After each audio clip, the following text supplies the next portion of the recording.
देश के मालिक बन के बैठ गए। देश इनके बाप की जागीर है क्या? प्रधानमंत्री की कुर्सी पर बैठ गए, वहां जो भी मुंह में आता है बोल देते हैं। कल तो बड़ी राज्यसभा में फेडरल स्ट्रक्चर की बातें हो रही थी। मैं जब मुख्यमंत्री होता था मुझे यूपीए तंग करती थी। अब क्या हमें सम्मानित कर रहे हो तुम लोग? अब भी तो तंग ही कर रहे हो। पंजाब अपने हक मांग रहा है, किसानों को एमएसपी का वादा करके। जब किसान आए यहाँ पर, पूरी दुनिया में उसकी चर्चा हुई, बड़ा आंदोलन था, पूरे देश से किसान आए। तो क्या कहा? एक दिन अचानक से प्रकट होके 1 साल बैठे रहे, 750 किसान उनकी मौत हो गई। और एक दिन अचानक से साल बाद प्रकट होके साहब बोल रहे हैं मेरी तपस्या में कोई कमी रह गई होगी, मैं ये कानून वापस लेता हूं। जी 2-2.5 साल हो गए, अब तो तपस्या पूरी हो गई। अब तो वो बातें मान लो जो कहने आए थे, वो फिर दोबारा आने के बारे में सोच रहे हैं किसान।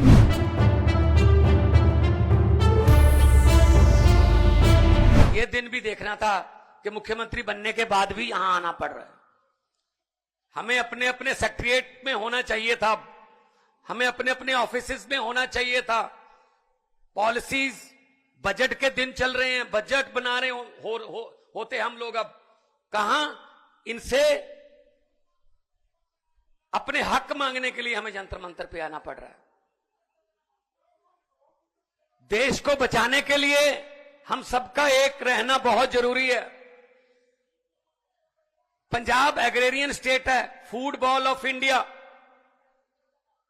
पंजाब में हम 182 lakh ton, 182 lakh metric ton हर साल चावल पैदा करके देश को देते हैं। और हमारा आरडीएफ का पैसा, रूरल डेवलपमेंट फंड, जिसका सीधा संबंध मंडियों और मंडियों को जाती हुई सड़कों से है, 5500 करोड़ रोक रखा है। हम सुप्रीम कोर्ट में घूम रहे हैं। हमारे गवर्नर साहब हमारे सेशन को इलीगल कह देते हैं कि जो सेशन चल रहा है इलीगल है। हमको सेशन बीच में बंद करके माननीय श्री चंद्रचूड़ जी के पास जाना पड़ता है। फिर पहली पेशी में वहां मान जाते हैं, हाँ जी लीगल है, जो कहोगे। भाई पहले ही मान जाते, हमारा काम क्यों रोक रहे हो आप लोग? मतलब पंजाब में बीजेपी इज नो वेयर। 117 में से 92 हमारे एमएलए हैं, बीजेपी के 2 हैं। चाहे तो स्कूटर पर बैठकर भी विधानसभा आ सकते हैं वो, लेकिन यहां वो अपोजिशन में नहीं है। वहां गवर्नर अपोजिशन होता है, वो हर रोज कोई ना कोई चिट्ठी निकालता है। मैंने कभी नहीं देखा कि गुजरात के गवर्नर ने किसी मुख्यमंत्री को चिट्ठी लिखी हो, उत्तर प्रदेश के गवर्नर ने कोई चिट्ठी लिखी हो, नहीं। तमिलनाडु का गवर्नर लिखता है, केरला का। और जब हमारे पक्ष में फैसला आया माननीय उच्च न्यायालय का कि गवर्नर जो है वो सिलेक्टेड है, इलेक्टेड राज करेंगे डेमोक्रेसी में, आप रोक नहीं सकते, डिक्टेट नहीं कर सकते। आप जो है किसी बिल पर बैठ नहीं सकते, या तो वापस गवर्नमेंट को भेजो, या राष्ट्रपति को भेजो, या साइन करो। यही चीज लेके केरला की सरकार वहां गई सुप्रीम कोर्ट में। सुप्रीम कोर्ट ने क्या कहा कि हमने परसों, जब इनके वकील को कहा कि परसों हमने पंजाब का एक फैसला दिया था, वो पढ़ के मेरे पास अगले हफ्ते आ जाना। अगले हफ्ते उनका पढ़ लिया, यही फैसला केरला में लागू होगा। हमें सुप्रीम कोर्ट में बात में सुप्रीम कोर्ट में जाना पड़ रहा है। अभी आपने देखा होगा डेमोक्रेसी का हाल चंडीगढ़ में।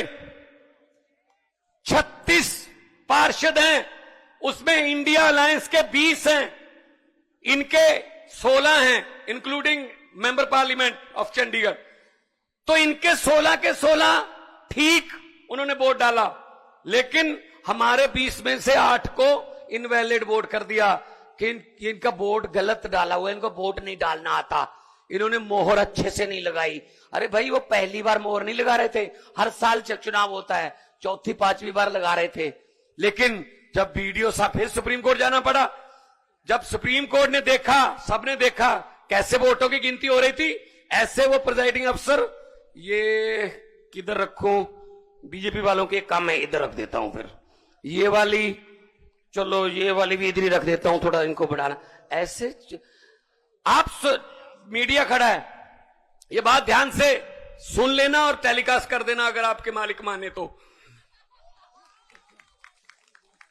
36 वोट गिनने में 8 वोट कैंसिल कर दिए, ऑलमोस्ट 25% वोटों का घोटाला हो गया। मात्र 36 वोट गिनने में 25% वोटों का घोटाला कर गए। अभी मई जून में 90 करोड़ वोट गिनने हैं। चिंता इस बात की है उसमें क्या करेंगे ये। 36 वोट नहीं गिन रहे। एक 10 बाई 10 किलोमीटर का शहर है चंडीगढ़, वो हार नहीं सकते, बर्दाश्त नहीं होती हार। लेकिन पूरे देश में क्या होगा, चिंता इस बात की है। तो पंजाब अपने हक मांग रहा है, किसानों को एमएसपी का वादा करके। जब किसान आए यहां पर, पूरी दुनिया में उसकी चर्चा हुई, बड़ा आंदोलन था, पूरे देश से किसान आए। तो क्या कहा, एक दिन अचानक से प्रकट होके, एक साल बैठे रहे, 750 किसान उनकी मौत हो गई। और एक दिन अचानक से साल बाद प्रकट होके साहब बोल रहे हैं मेरी तपस्या में कोई कमी रह गई होगी, मैं ये कानून वापस लेता हूं। जी 2-2.5 साल हो गए, अब तो तपस्या पूरी हो गई, अब तो वो बातें मान लो जो कहने आए थे, वो फिर दोबारा आने के बारे में सोच रहे हैं किसान। किसी को भी ये ऐसे निकाल के फेंक दो, किसी के भी फंड रोक दो। और कुछ फंड ऐसे हैं जिसमें कहते हैं मोदी की फोटो लगाओ तो हम देंगे। मैंने कहा यार ये क्या, जो मतलब क्या है ये, मजाक है, फोटो लगाओ। मैंने कहा कितनी देर लगेगी फोटो, अगर मई में बदल गई तो फोटो किसकी लगाओगे फिर। और देखो ये कितना नफरत करते हैं। पंजाब कुर्बानियों का स्टेट है, 90% कुर्बानियां देश की आजादी के लिए पंजाबियों की हैं। आज भी हमारा कोई गांव नहीं होगा पंजाब का, 13,500 गांव हैं, एक भी गांव नहीं होगा जहां किसी न किसी शहीद का बुत ना लगा हो, कोई उसकी याद में गेट ना बना हो, चाहे वो कारगिल की लड़ाई का हो, चाहे आजादी की लड़ाई का, चाहे 65 का, चाहे 71 का, चाहे 62 का, कोई ना कोई शहीद है। और हर तीसरे गांव में कोई ना कोई गुरु चरण, उनके चरण शो प्राप्त धरती है। और पंजाबी वतन प्रस्त हैं, देश के लिए लड़े। और ये क्या कर रहे हैं, सिला क्या दे रहे हैं। हमने 3 झांकियां 26 जनवरी की परेड के लिए दी। एक में भगत सिंह, देश की कुर्बानी, पंजाब की कुर्बानियों का इतिहास, उसका टाइटल था। भगत सिंह, राजगुरु सुखदेव, करतार सिंह सराभा, महाराजा रणजीत सिंह, जलियांवाले बाग का जो कांड हुआ सब था उसमें। दूसरे में माई भागो, first lady Sikh warrior, first my भागो जो लड़ी, बहुत दलेरी से लड़ी। और तीसरा था पंजाब का कल्चर, हमारा जो लंगर की प्रथा, हमारा जो फुलकारियां, हमारा गिद्दा भंगड़ा, तीनों रिजेक्ट कर दी भाई साहब। पंजाब की झांकी नहीं थी 26 जनवरी में। क्या पंजाब आजादी के जश्न 15 अगस्त 26 जनवरी पंजाब के बिना मना लोगे? ये कौन होते हैं भगत सिंह को रिजेक्ट करने वाले? ये कौन होते हैं करतार सिंह सराभा को, लाला लाजपत राय को रिजेक्ट करने वाले? देश के मालिक बन के बैठ गए। देश इनके बाप की जगीर है क्या? हमारे पुरखों ने, हमारे बुजुर्गों ने लड़ाई लड़ी, हमको देश लेके दिया, और ये बैठ गए प्रधानमंत्री की कुर्सी पर बैठ गए। वहां जो भी मुंह में आता है बोल देते हैं। कल तो बड़ी राज्यसभा में फेडरल स्ट्रक्चर की बातें हो रही थी कि मैं जब मुख्यमंत्री होता था मुझे यूपीए तंग करती थी, अब क्या हमें सम्मानित कर रहे हो तुम लोग? अब भी तो तंग ही कर रहे हो। मैंने तो पार्लियामेंट में बोल दिया था, क्योंकि कविता एक ऐसी चीज है, जहां ना पहुंचे रवि वहां पहुंचे कवि। एक तरफ आधे घंटे का भाषण, एक तरफ 3-4 लाइनें बस। मैंने बोल दिया था, मेरे सामने बैठे थे पार्लियामेंट में, जब डी राजा जी, मेरे और बहुत से साथी बैठे हैं जो पार्लियामेंट में अभी भी हैं, तो मैंने बोल दिया, मैंने कहा 15 लाख की रकम लिखता हूं तो कलम रुक जाती है। हर बात पे जुमला चल रहा है ना। 15 लाख की रकम लिखता हूं तो कलम रुक जाती है। काले धन के बारे में सोचता हूं तो स्याही सूख जाती है। मोदी जी हर बात ही जुमला निकली। अब तो यह भी शक है क्या चाय बनानी आती है? शायद वो भी ना आती हो, वो भी जुमला ही होगा।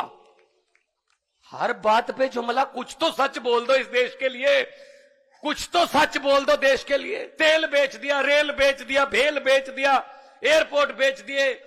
जैसा कि कहा जा रहा था कि केरला में हम कहते हैं इंटरनेशनल एयरपोर्ट कर दो, नहीं कर रहे, ऐसी में हमारे साथ कर रहे हैं। मोहाली और अमृतसर को इंटरनेशनल कर दो, पूरी दुनिया में पंजाबी बसते हैं, हमें दिल्ली का सफर आना जाना जो है कम हो जाएगा, नहीं करते। अपने बंदों को दे रखे हैं सारा कुछ। लेकिन हम यहां, जैसा कि अरविंद केजरीवाल साहब कह रहे थे, हम भीख मांगने नहीं आए, हम अपना हक मांगने आए हैं। हमारा जीएसटी का पैसा, हमारा एनएचएम का पैसा, हमारा आरडीएफ का पैसा और स्कीमों का पैसा रोक रखा है। ऐसे ऐसे आप दरियाओं को रोक नहीं सकते। दरिया अपना रास्ता खुद बनाते हैं, दरिया अपना रास्ता खुद बनाते हैं। जब मैंने कहा कि कोई बात नहीं, आप झांकी पंजाब की मत दिखाओ, मैंने 10 सेट बना लिए उसके, पूरे पंजाब में दिखाऊंगा मैंने कहा, और लोगों से पूछूंगा ये रिएक्ट होने वाली हैं, कौन है ये रिएक्ट करने वाले? कोई दफ्तर में बैठे बाबू, उनको क्या पता भगत सिंह की कुर्बानियां क्या थी। भगत सिंह ने लिखा था कि इश्क करना सबका पैदाइशी हक है, इश्क करना सबका पैदाइशी हक है, क्यों ना इस बार वतन की सरजमी को महबूब बना लिया जाए। वो कुर्बानियां करने वाले लोगों को ये रिजेक्ट कर रहे हैं, कौन होते हैं ये? तो जब मैंने कहा कि 26 जनवरी ना दिखाओ, मैं तो पंजाब में दिखाऊंगा, तब से मेरे पास लेटर आ रहे हैं, सर अगली 15 अगस्त, अगली 26 जनवरी, फिर 15 अगस्त, फिर 26 जनवरी, 3 साल की गारंटी लेते हैं कि पंजाब की झांकी इसमें होगी। मैंने कहा 3 साल की गारंटी तो लेते हो, अपने आप की गारंटी लेते हो क्या तुम होगे 15 अगस्त तक? क्या पता कौन डिसीजन लेगा, जैसा कि अरविंद जी ने कहा कौन इधर होगा कौन इधर होगा, ये तो जनता डिसाइड करती है, पब्लिक है, सब जानती है। तो मैं ज्यादा समय नहीं लूंगा, बहुत सीनियर लोग बैठे हैं, बहुत बातें होनी है, मैं तो छोटा हूं, लेकिन हां देश का प्यार दिल में है। और यही कहूंगा, ये अभी जो कर रहे हैं देश में नफरत की राजनीति कर रहे हैं, हम तो स्कूलों की, अस्पतालों की, बिजली की, इंफ्रास्ट्रक्चर की राजनीति करते हैं। मैं तो यही कहूंगा कि लंबे सफर को मीलों में मत बांटिए, लंबे सफर को मीलों में मत बांटिए, कौम को कबीलों में मत बांटिए। एक बहता दरिया है मेरा भारत देश, इसको नदियों और झीलों में मत बांटिए। बहुत बहुत धन्यवाद, बहुत बहुत शुक्रिया। जय हिंद।